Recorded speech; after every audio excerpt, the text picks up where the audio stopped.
Hi friends, welcome back to my channel Munira's kitchen.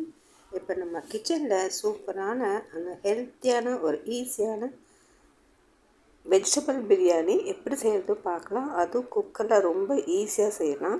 இப்போ நான் ஒரு குக்கர் எடுத்து வச்சுக்கிறேன். அதை 3 டேபிள் ஸ்பூன் ஆயில் ஆட் பண்ணிக்கோங்க.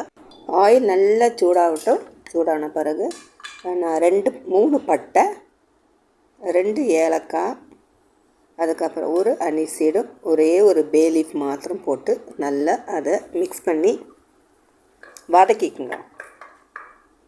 லேசாக வதங்கின பிறகு ஒரு tablespoon ginger garlic paste add பண்ணிக்கிறேன். அது பச்சை மணம் போகிற மட்டும் நல்லா வதக்கிக்குங்க. வதக்கிட்டு அதுக்கப்புறம் ஒரே ஒரு வெங்காயம் நீல வாக்கில் கட் பண்ணியிருக்கேன், அது இது கூட ஆட் பண்ணிக்கோங்க ஃப்ரெண்ட்ஸ். நல்லா வதக்குங்க. வதக்கிட்டு இந்த பிரியாணிக்கு நான் மிக்சட் வெஜிடபிள் யூஸ் பண்ண போகிறேன். அதுவும் ரெடிமேடாக கிடைக்கிறத சூப்பர் மார்க்கெட்லாம் கிடைக்கும்ல, அது நான் தான் ஆட் பண்ண போகிறேன். இப்போ காரத்துக்கு ஒரு 3 பச்சை மிளகாய், 4 பச்சை மிளகாய் நீல வாக்கில் கட் பண்ணி அது கூட ஆட் பண்ணிக்கோங்க. எல்லாம் சூப்பர் மார்க்கெட் இந்த மாதிரி வெஜிடபிள்ஸ் கிடைக்கும். அது கூட எக்ஸ்ட்ரா நான் வந்து 2 உருளைக்கிழங்கு இந்த மாதிரி சைஸில் வெட்டி அது கூட நான் ஆட் பண்ணிக்கிறேன். நல்லா வதக்கிக்குங்க. தண்ணி இப்போ ஒன்றும் ஊற்ற வேண்டாம்.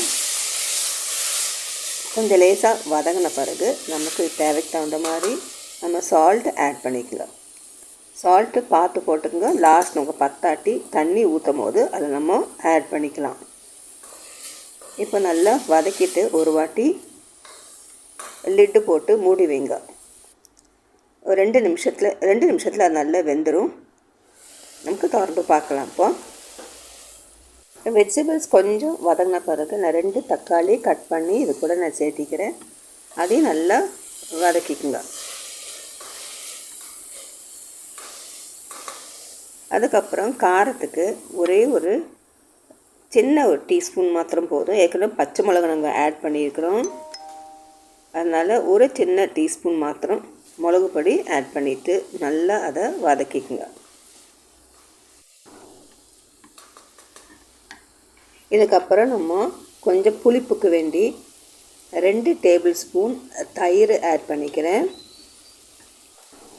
இப்போ நல்லா வதங்கட்டும். தயிர், பச்சை மிளகு, ஜிஞ்சர் கார்லிக் பேஸ்ட்டு, மிளகு பொடி எல்லாம் சேர்ந்து நல்லா மசாலாலாம் வதங்கின பிறகு அளவோட தண்ணி ஊற்றுங்க. தண்ணி ஊற்றுற வீடியோ கட் ஆயிடுச்சு.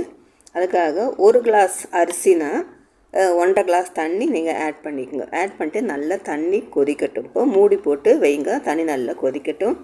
நமக்கு திறந்து பார்க்கலாம். தண்ணி நல்லா கொதிச்சாச்சு. இப்போ நான் ஒரே ஒரு கிளாஸு ஜீரக சம்பா ரைஸ், பிரியாணி ரைஸு நான் ஒரு அரை மணி நேரத்துக்கு முன்னால் ஊற வச்சுருக்கிறேன். அதை இது கூட தண்ணி வடிகட்டி அதை கூட ஆட் பண்ணிக்கோங்க. இந்த சமயத்தில் உப்பு டெஸ்ட் பண்ணி பாருங்கள். உப்பு பத்தாட்டி நீங்கள் உப்பை ஆட் பண்ணிக்கலாம். ஒரு 2 டேபிள் ஸ்பூன் நெய் இப்போ ஆட் பண்ணிக்கோங்க. நல்ல மணமாக இருக்கும். அதுக்கப்புறம் இப்போ நம்ம ஒரு வாட்டி நல்லா மிக்ஸ் பண்ணிவிட்டு குக்கரை மூடி போட்டு மூடி வைக்கலாம். ஜஸ்ட்டு ஒரே ஒரு விசில் வர மட்டும் வெயிட் பண்ணுங்கள். இப்போ ஒரு விசில் வந்தாச்சு, கேஸும் விட்டாச்சு. இப்போ நமக்கு திறந்து பார்க்கலாம்.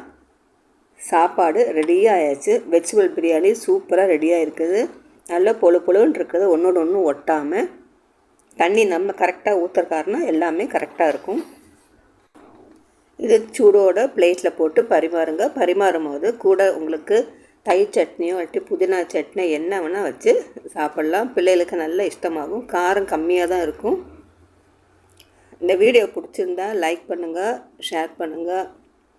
என் சேனலை கட்டாயம் சப்ஸ்கிரைப் பண்ணுங்கள் ப்ளீஸ் ஃப்ரெண்ட்ஸ். ஓகே, அடுத்த வீடியோவில் நமக்கு புதிய ரெசிபியோடு பார்க்கலாம். Until take care. Bye friends, take care.